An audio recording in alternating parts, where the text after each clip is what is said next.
udah selangkah dua langkah, dari situ kan divaksin suntik DPT sama. Paujan anak laki-laki berusia 13 tahun saat ini masih terbaring lemas di atas tempat tidurnya. Diketahui bahwa Paujan mengalami kelumpuhan sejak dirinya berusia 1 tahun. Selaku orang tuanya, Ella Nurlaila Sari mengatakan bahwa kejadian bermula pada saat putra keduanya tersebut usai mendapatkan imunisasi pada saat usia 1 tahun. Itu berarti pertama kejadiannya itu setelah dilakukan imunisasi ya, Bu? Vaksin udah disuntik DPT. DPT.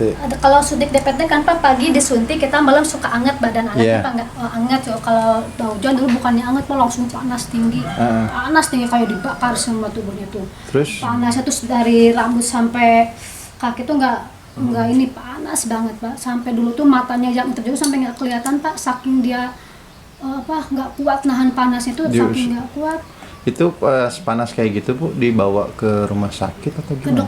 dokter umum dulu, ke dokter jenderal, ke dokter umum. Dari sekian dokter saya periksa juga ya, saya konsul juga, ada dokter juga yang jujur juga Pak, itu mungkin salah satu dari obat vaksin yang disuntikan, efek panasnya itu mungkin dosisnya terlalu tinggi atau Hingga saat ini setelah belasan tahun berlalu, Ella hanya dapat pasrah menerima kondisi anaknya tersebut. Bahkan menurutnya berbagai upaya administrasi maupun pengaduan terhadap kepala daerah telah dilakukannya sejak dulu terkait kondisi anaknya yang saat ini lumpuh tersebut. Secara medis, kondisi fisik Paujan khususnya di bagian tulang rusuknya telah mengalami perubahan hingga 90 derajat. Bahkan menurut Ella saat melakukan konsultasi medis, diketahui bahwa memerlukan tindakan operasi hingga belasan kali untuk mengembalikan posisi tulang rusuk Paujan.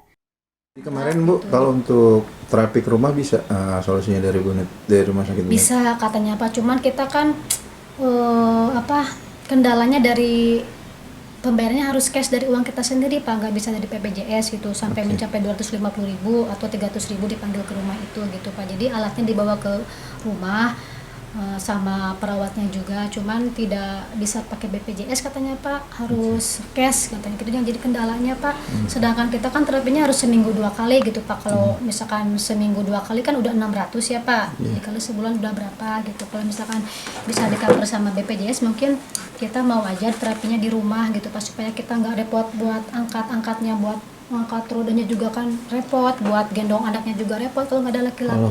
Saya ke pemerintah cuma ingin ada tanggung jawab ya Pak sepenuhnya gitu. Anak saya kan asalnya juga sehat, ingin sehat kembali, ingin diobati sampai sembuh total gitu Pak. Jadi sekarang kan kata dokter katanya harus jalan operasi. Yang saya inginkan tidak mau dengan jalan operasi Pak, ingin pengobatan secara herbal atau tradisional atau ada pengobatan semacam apa ya Pak buat anak saya gitu. Jadi inginnya tanggung jawab pemerintah penuh gitu buat anak saya. Soalnya itu kan anak saya lumpuh tuh akibat dari program pemerintah juga ya Pak. Jadi otomatis harus ada tanggung jawab sepenuhnya dari pemerintah gitu Pak. Tidak membiarkan sampai belasan tahun begini gitu Pak. Dari kota Sukabumi, Sofwan Julpikar melaporkan untuk Dinamika.